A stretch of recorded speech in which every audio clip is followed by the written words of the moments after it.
Il reconnaît être détenteur de 2 passeports. Il a un passeport congolais et il a un passeport rwandais. Il reconnaît aussi avoir laissé son passeport rwandais en Zambie et avoir franchi la frontière congolaise avec son passeport congolais. Il est membre actif du mouvement AFC de M. Corneille Nangaa et apporte son soutien actif au dit mouvement. Nombreux messages subversifs ont été retrouvés dans son téléphone. La commissaire supérieure principale, Munyaru Guerrero Kabundi Françoise, à voir, à partir de la ville-province de Kinshasa, planifier son voyage de Lubumbashi, alors qu'elle travaille ici à Kinshasa plutôt, et transférer par WhatsApp au numéro de M. Emmanuel Zungize Wakagara, civil de son État, l'autorisation de déplacement de la maison militaire, la feuille de route de la police nationale congolaise et la note de congé statutaire. Bonjour les jeunes abonnés.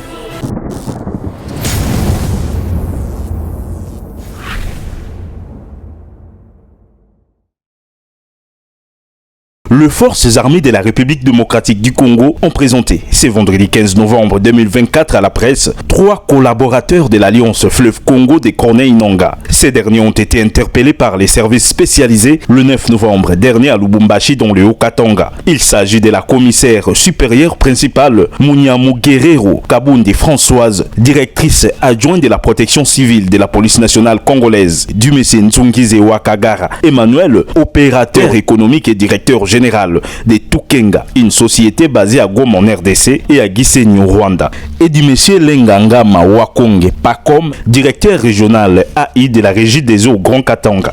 Selon le porte-parole des FARDC, le général-major Sylvain Ekenge, la rencontre à Lubumbashi de ces 3 personnes s'inscrit dans le cadre de la planification des activités de l'AFC au Grand Katanga pour l'installation de ces mouvements rebelles afin de procéder au recrutement des membres et alliés. En date du 9 novembre 2024, les services spécialisés ont interpellé à Lubumbashi, dans le Haut-Katanga, quelques personnes, au nombre de 3. La commissaire supérieure principale, Munyaru Guerrero Kabundi Françoise, à voir, à partir de la ville-province de Kinshasa, planifier son voyage de Lubumbashi, alors qu'elle travaille ici à Kinshasa plutôt, et transférer par WhatsApp au numéro de M.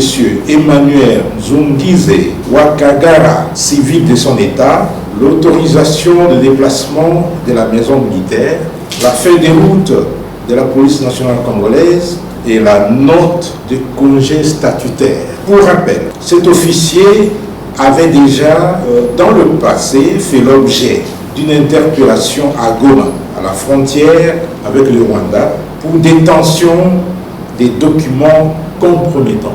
Un autre fait qui lui est reproché, c'est celui de s'être retrouvé avec Emmanuel Nzungize et M. Lengangama Wakonge Pacom, tous 2 proches de M. Corneille Nangaa, président de l'Alliance Fleuve Congo. Pour M. Emmanuel Nzungize Wakagara, avoir incité la commissaire supérieure principale Munyaru Guerrero Kabundi Françoise à commettre des actes contraires à la discipline et à la loi. Il reconnaît être détenteur de 2 passeports. Il a un passeport congolais et il a un passeport rwandais. Il reconnaît aussi avoir laissé son passeport rwandais en Zambie et avoir franchi la frontière congolaise avec son passeport congolais.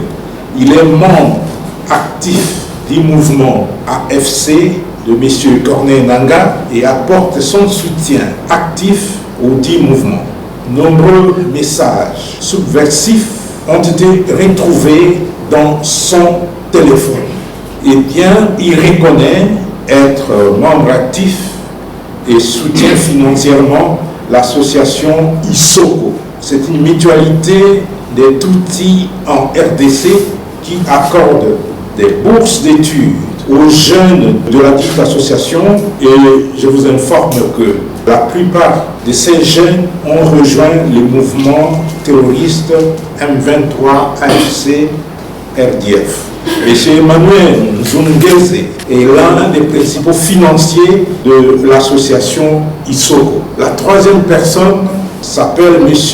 Lenga Gana Wakonge et son prénom c'est Pacom. L'exploitation sommaire de son téléphone a permis de découvrir plusieurs messages de son soutien moral aux activités de Nanga et de son mouvement AFC. De ce qui précède, nous voulons dire que, eh bien, cette rencontre-là s'inscrit dans le cadre de la planification des activités du mouvement terroriste AFC dans le Katanga, devant déboucher par la suite à l'installation du dit mouvement et le recrutement des membres et alliés. L'armée met en garde toute personne qui voudra déstabiliser les institutions légalement établies et constate avec indignation que pendant la RDC est engagé au processus de Luanda. Le Rwanda continue à alimenter ses réseaux internes et externes.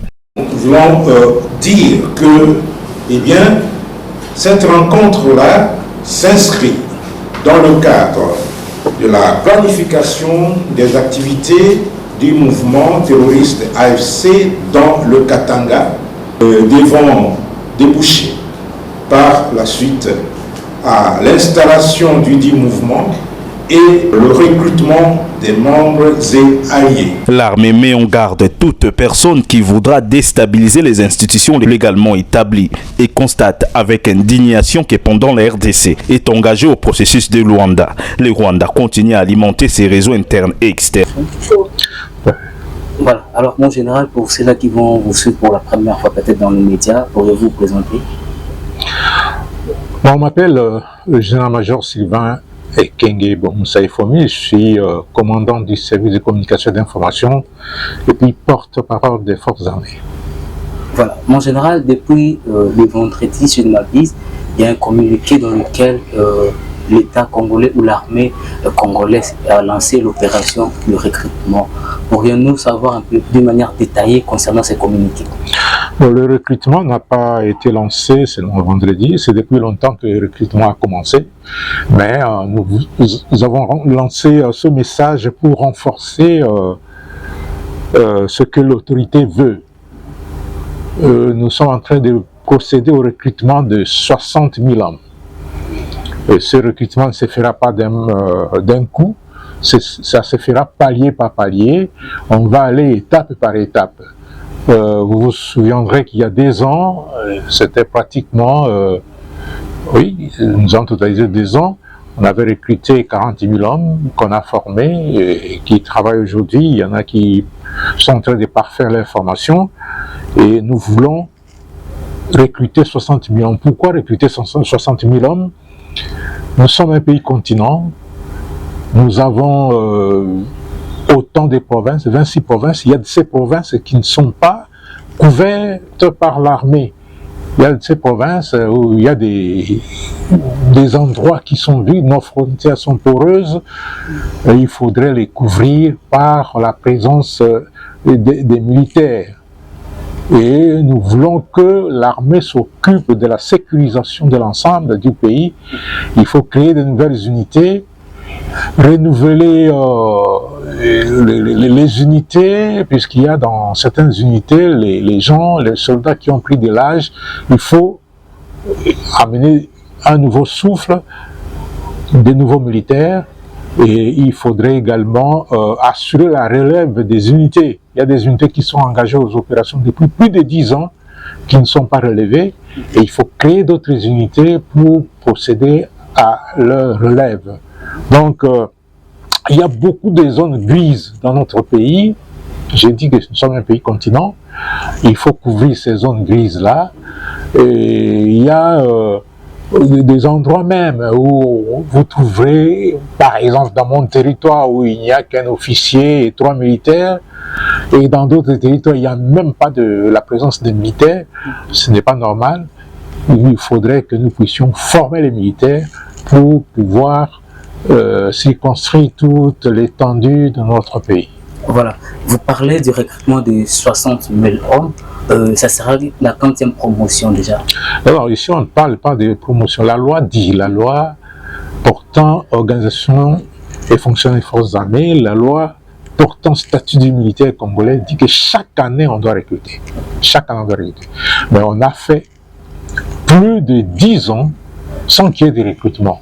Et c'est pourquoi vous avez vu, le commandant suprême a décidé en novembre 2022, je pense, oui, en 2022 ou 2023, il a décidé, en 2022, novembre 2022, il a décidé de recruter les militaires. On a recruté 40 000 hommes qui sont maintenant en train d'être déployés et nous devons recruter 60 000 hommes. Jusque-là, nous avons un effectif qui ne peut pas couvrir l'ensemble de notre territoire.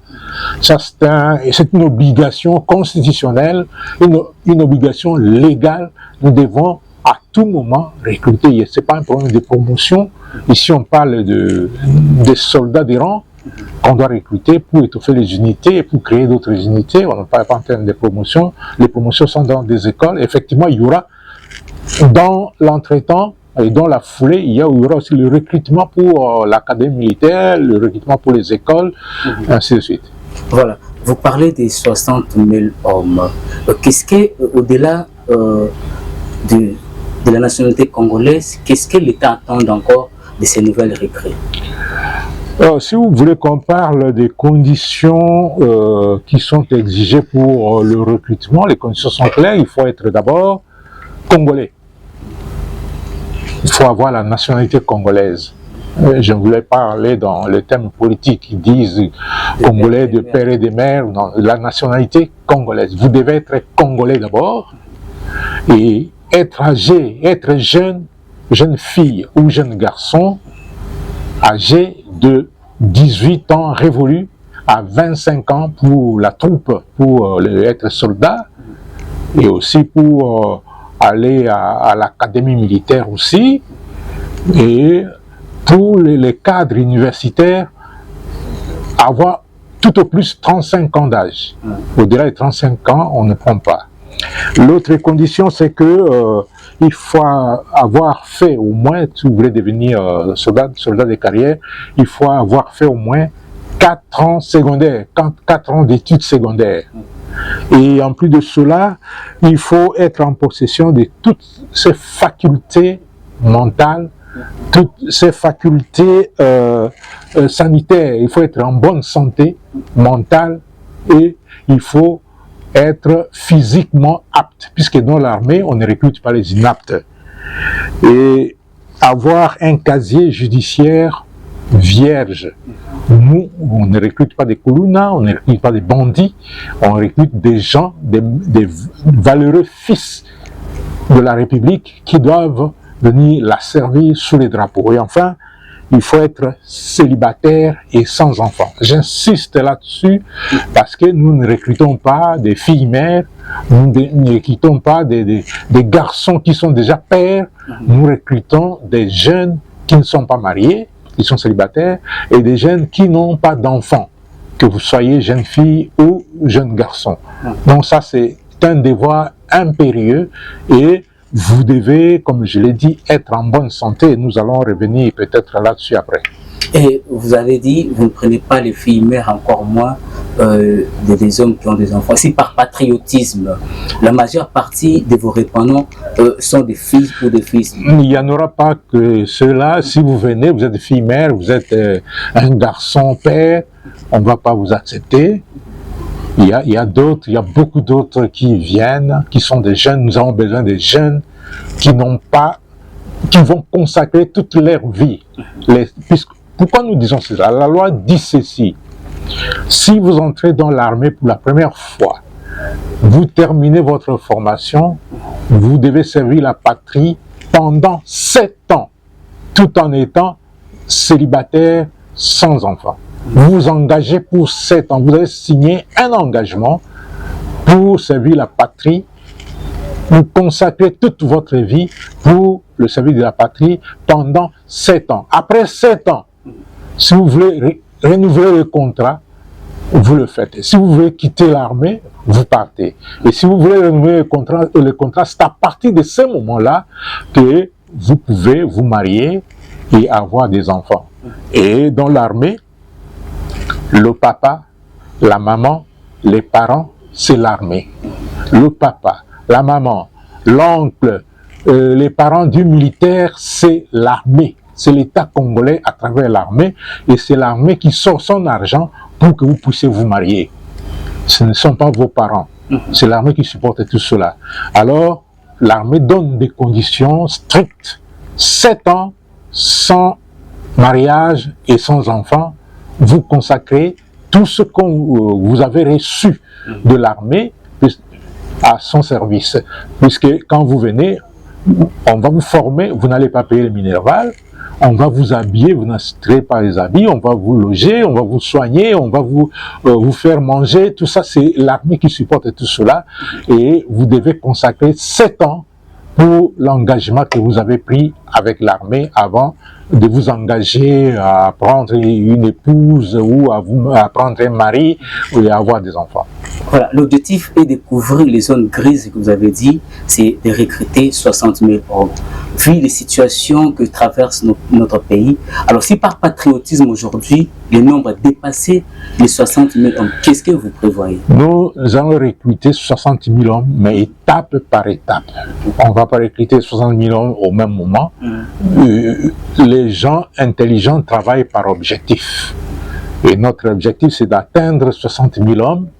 Et nous allons le faire, on va définir les deadlines et on a déjà défini combien d'hommes on va recruter pour la première partie et on va aller centre d'instruction par centre d'instruction. Si nous commençons par Kitona par exemple, dès que Kitona est rempli, on va à Kamina. Dès que Kamina est rempli, on peut aller à Lokosa Kisangani. Dès que Lokosa est rempli, on peut aller à Kotakoli. Dès que Kotakoli est rempli, on peut aller à Moura. Dès que Moura est rempli, on peut aller à Luama et ainsi de suite. C'est comme ça que nous travaillons. L'armée, elle est bien organisée et elle s'est fixé l'objectif de 60 000 hommes. Et on va enregistrer plus que ça. Mais tous ne vont pas répondre aux conditions parce que parmi les conditions, il y a la sélection médicale. Et dans la sélection médicale, on ne recrute pas. Hein? On peut enregistrer, mais on peut enregistrer les candidats, mais on ne recrute pas les gens qui ont des maladies chroniques. Si vous avez la syphilis, vous avez la tuberculose, vous êtes hypertendu, vous avez le diabète, vous avez l'épilepsie, vous avez les maladies incurables comme le sida. On ne peut pas vous recruter dans l'armée parce que les exercices que vous allez subir risquent de déclencher la maladie et vous entraîner à mort. Et c'est ça une perte pour la nation. Donc, tous ceux qui ont... Il y a un service médical de l'armée qui va passer au peigne fin tous les candidats et ceux qui ne seront retenus que ceux qui rempliront les conditions sanitaires voulues. Et en plus de cela, après avoir rempli les conditions sanitaires, après avoir passé par la sélection médicale, vous passez au test d'aptitude physique générale. Puisque ce test permet d'identifier les jeunes qui sont physiquement aptes. Dans l'armée, on ne recrute pas les inaptes, on ne recrute que les personnes aptes, qui sont capables de supporter l'effort physique que fait subir l'armée. Donc, c'est pourquoi on limite aussi l'âge. Au-delà d'un certain âge, on ne sait plus subir cet effort physique-là. Voilà. L'État congolais a lancé l'opportunité, mais vous êtes la voie ou la porte par laquelle les vrais patriotes vont pouvoir accéder pour servir la nation.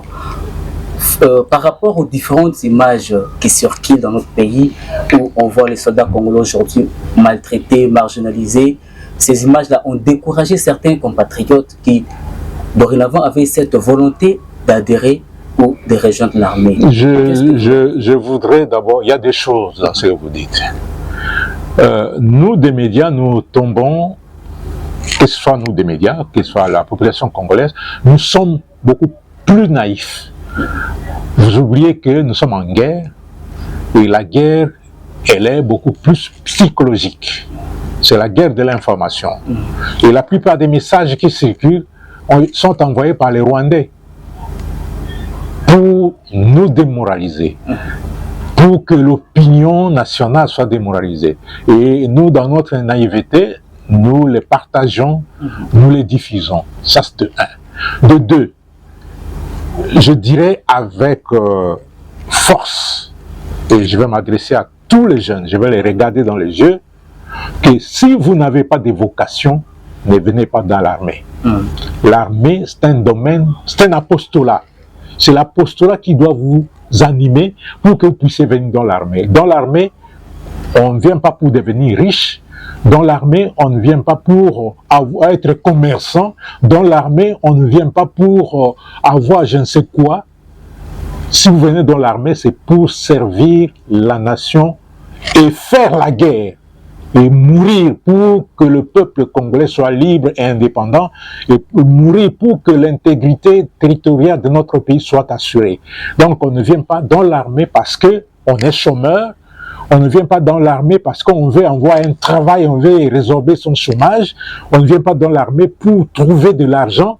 Si vous venez dans ce sens-là, vous serez d'abord arrêté, puisque l'armée est organisée, et vous risquez de perdre votre carrière, votre temps pour rien. Et là, c'est la nation qui va en pâtir. Donc, nous n'avons besoin que des patriotes, des gens qui viennent répondre à l'appel patriotique de la nation, à l'appel civique de la République pour la défendre. Il n'y a que ça.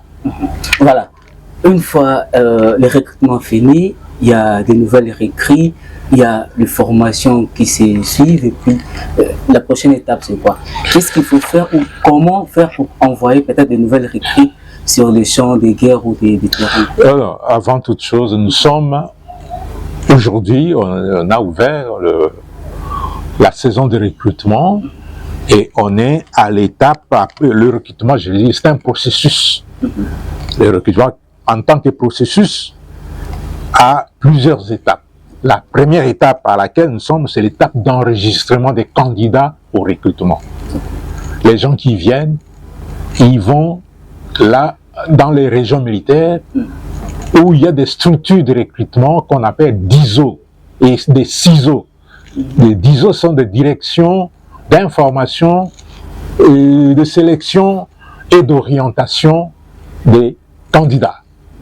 Les CISO, les DISO sont là où il y a les états-majors des régions militaires, comme ici à Kinshasa, comme à Lubumbashi, comme à Mbujimaï, comme à Mbandaka, comme à Goma, à Bukavu, comme à Matadi, et comme à Kikwiti, puisque nous avons 10 régions militaires, alors qu'on a 26 provinces. Mais dans d'autres provinces, on a déployé les CISO, c'est-à-dire des cellules d'information, de sélection et d'orientation des candidats. Et la première étape, c'est celle-là. Vous voulez intégrer l'armée, alors vous vous orientez dans cette structure-là. Par exemple, ici chez nous, c'est au camp Kokolo, au niveau de la parade qui est à côté de l'hôpital. Vous allez trouver les gens qui sont là, ils vous enregistrent. Et on va vous donner les conditions, c'est-à-dire que vous amenez vos papiers. On a dit que vous devez avoir fait au moins 4 ans secondaires, si vous devez devenir soldat, et si vous voulez embrasser la carrière d'officier pour aller à l'académie militaire, pour ceux qui font 3 ans à l'académie militaire, ils doivent être au moins D6. Hein? Et puis, il y a d'autres, des cadres universitaires comme vous devez faire 1 année à l'académie militaire, à la science spéciale, vous devez être au moins gradué ou licencié dans un domaine bien précis, et les cadres universitaires, les structures de l'armée les recrutent au besoin, sur titre. C'est-à-dire chaque structure a besoin d'un certain nombre de spécialistes. Alors on les recrute et ils passent le concours national qui aura lieu bientôt. Et pour le reste, dès que on arrive, on doit d'abord enregistrer. Et c'est au niveau des CISO et des DISO qu'on enregistre. Lorsqu'on a enregistré, on oriente. Ceux qui feront la carrière militaire, on les oriente. Ceux qui feront la carrière d'officier, on les oriente à l'académie. Et les médecins, les spécialistes, tout ça, on les oriente pour les concours nationaux. Après, il y a le test. Le test qui se fait à 2 niveaux. Il y a d'abord le test médical qui doit déterminer que le candidat n'est pas malade, il ne souffre pas d'une maladie chronique, il n'a pas le pied plat, il n'a pas des problèmes qui peuvent lui permettre d'être militaire, des problèmes de santé qui peuvent lui permettre d'être militaire. Une fois terminé ce test-là, il y a un deuxième test. C'est le test d'aptitude physique générale, puisqu'un militaire doit être physiquement apte pour supporter les exercices. Alors, dès qu'on termine, pour les candidats officiers, il y a un test psychotechnique qui est réalisé. Et une fois terminé cette étape de test, il y a, dès qu'on a terminé ce test, on est maintenant recrue. Et avant ces tests, on n'est pas recrue, on est candidat au recrutement. Et une fois devenu recrue, et les recrues, la loi dit qu'on doit recruter dans l'ensemble du territoire national, puisque l'armée est nationale et républicaine. Donc, chaque province doit donner les meilleurs de ses fils et de ses filles pour intégrer l'armée. À ce moment-là, on prend ceux qui viennent de Kikwit, on prend ceux qui viennent de Mbandaka, on prend ceux qui viennent de Bandundu, on prend ceux qui viennent du Congo central, on les met ici à Kinshasa. Et dans un centre de regroupement ici à Kinshasa. On dit, bon, ils sont ici. Quel est le centre? On ne peut pas les former dans un centre qui est proche de chez eux. On les envoie par exemple à Kamina, à partir si on les projette vers le centre de Kamina. Ceux qui viennent d'Ikatanga, ceux qui viennent de peut-être d'Ikasai, on les prend, on les amène peut-être dans le centre qui est à Kisangani. Et ceux qui sont de ce côté-là, de toute la province ex-orientale, les Kivu, on les amène, on les regroupe quelque part, peut-être à Kisangani ou à Goma, on les prend, on les amène ici à Kinshasa et on les achemine à Kitona, et ainsi de suite. Ça, sont là où on les regroupe, ça s'appelle les centres de regroupement, et puis une fois dans les centres, ils vont suivre la formation des bases, et il y a d'autres formations spécifiques, et pendant la formation, il y a 3 étapes. Il y a la formation, et on doit équiper, il y a l'équipement, et après la formation et l'équipement, dès qu'on a terminé la formation, on s'entraîne avec les équipements, et puis on doit aller dans un centre d'entraînement pour renforcer ses capacités. Donc il y a la formation, l'équipement et l'entraînement qui marchent de pair. Voilà. Vous avez dit l'armée ne recrute pas un soldat ou un candidat inapte.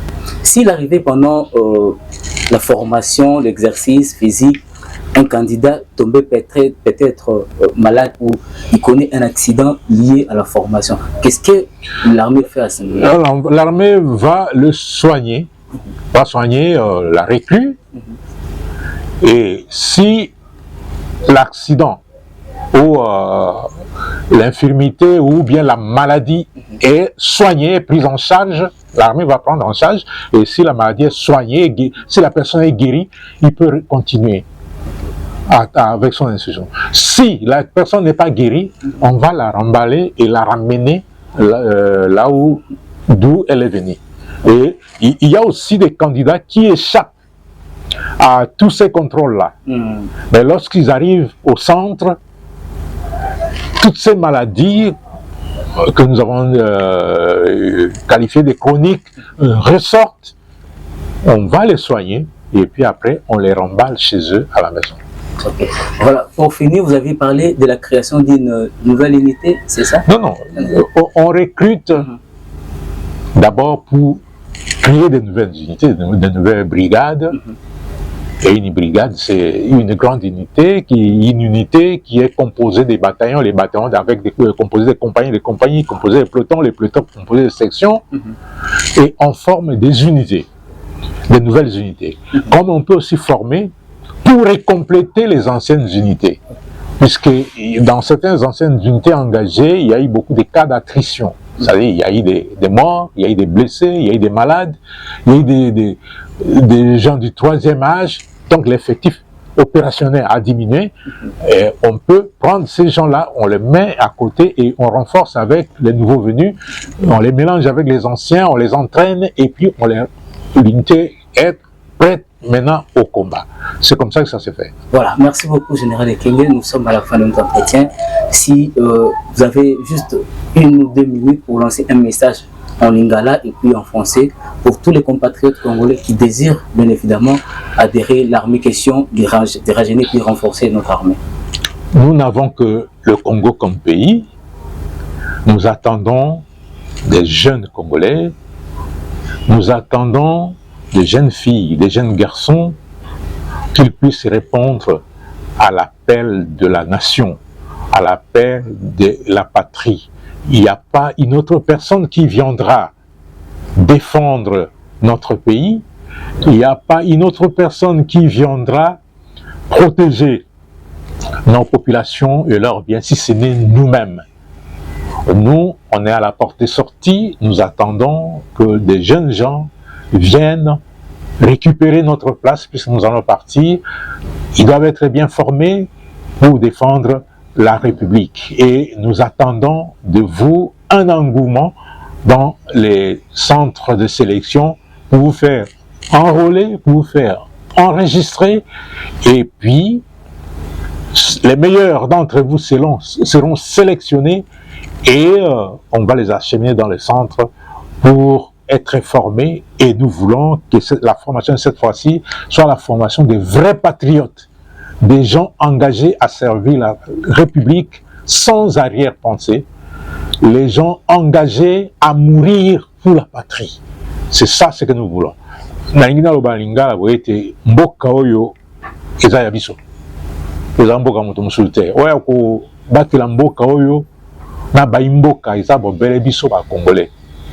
Yangwana mokonzi ya mapinga, le commandant suprême Félix Antoine Tshisekedi, président de la République de Bisso, et qui Mibumbale a ça qui mobilisation générale, puis bon on a Kindenge, bah recruté qui à peu près 40 000 hommes, bah monsieur bazan à Bitumba, parce que comme on a Bitumba, bah monsieur baza ko silisa formation na bango baza ko landa, et bongi to bakisa sous effectif monsieur, tout ça pour recruter 60 000 hommes, to recruter bango na mbala mokote. Pour le centre, et ça, et belé penza mingite, il faudrait que tout formation les canons dengue à malamu, to kubanda centre par centre, ce qui centre est tondi, to kena mosusu dengue ante ko to sala mosala pour que mateya ya mampinga ele kamalamu mpe mboka na biso ezwa mapinga ya makasi oyo eza na bibundeli mpe eza babundi, c'est-à-dire biso bato oyo ya makasi. Et to s'entraîner pour que Monguna a sakana bisolobi susute mboko eza munene bisika ebele mapinga ezate bitumba tuza obunda tuza posa na bino po to kengela ekolo na biso boya to wapona ekolo to bundela ekolo mpe lisanga moko to kolonga mpe mboka na biso ekokende liboso. Merci beaucoup to silisi na biso général. Congo zali na 26 provinces. Uti ko bango mutazali na Katanga, mutazali na Equateur. Sengene bango ko ya awana Kinshasa to ozana ba point au na kopesa bino texte na sali ko mona dans chaque province où ici la région militaire ezali puisqu'il y a ba région militaire mususu. Et là soko okay par exemple 33 régions militaires dans 2 provinces. Et là Sud Kivu na Maniema. Soko aujourd'hui par exemple 13e région militaire. Siège là en Bandaka, mais là, il y a 5 provinces. Il y a ancien Équateur. Il y a Chuapa, il y a Mongala, okozwa Équateur, Nord Ubangi na Sud Ubangi, kaka région moko. Donc, totie ba numéro, il y a ba responsable, il y a DISO, au bazan ba région ana, toza ko bunda pe tozwa ba responsable ba CISO, esika ba DISO bazate, mais soko bengi CISO, DISO a orienté yo, ko bisa naza na province boye, bien naza na mboka boye ya ko orienté yo, esika ya ko sala enrôlement, esika ko se fait enregistrer. Merci beaucoup, Général Ike. Pour mieux s'imprégner de la situation sécuritaire de sa zone de responsabilité, afin de bien sécuriser la population pendant les festivités du Nouvel An et de la célébration du 60e anniversaire du martyre de bienheureuse Anouarité Nengampeta Marie-Clémentine, ainsi que de démanteler les barrières illicites, le général de brigade Pierre Banué-Sizé Boulanga, commandant second en charge des opérations et des renseignements du secteur opérationnel Ouélé, accompagné de la cellule des opérations de ces secteurs, assure instruction du général-major Moukala Ngoï François, commandant du unité, effectuer une mission d'itinérance dans les territoires de la province du Haut-Uélé. Il a commencé son périple le 30 octobre dernier au territoire de Dungo et Nyangara, où le général Pierre a détruit des barrières érigées sans autorisation au préalable. Malgré les états des routes, le numéro 2 du secteur opérationnel Ouélé est resté déterminé à visiter les positions militaires déployées dans les coins et recoins de la province. Le mercredi 6 novembre 2024, la délégation a poursuivi son itinérance à Wamba, territoire situé à 125 km de la ville d'Ichiro, chef-lieu de la province du Haut-Uélé. Arrivé dans la localité Matete où est déployé les bataillons réserve, les patrons des opérations et des renseignements du secteur opérationnel Ouélé s'est entretenu avec les cadres de cette unité et le commandant en place de la police nationale congolaise. Au cours de ces entretiens, le général Pierre a expliqué les buts de sa mission. L'occasion faisait les larrons, le commandant en charge des opérations et des renseignements du secteur opérationnel Ouélé s'est conféré avec M. Jean-Léon Galagala, président de la société civile Forces Vives de Matete et Mambati, pour consolider les relations civilo-militaires. Après Matete, le numéro 1 des opérations et des renseignements du secteur opérationnel Ouélé a présidé une parade mixte des forces armées de la République démocratique du Congo, police nationale congolaise à Mambati. Dans sa causerie morale, il a exhorté les hommes en uniforme au respect de la discipline militaire et des consignes.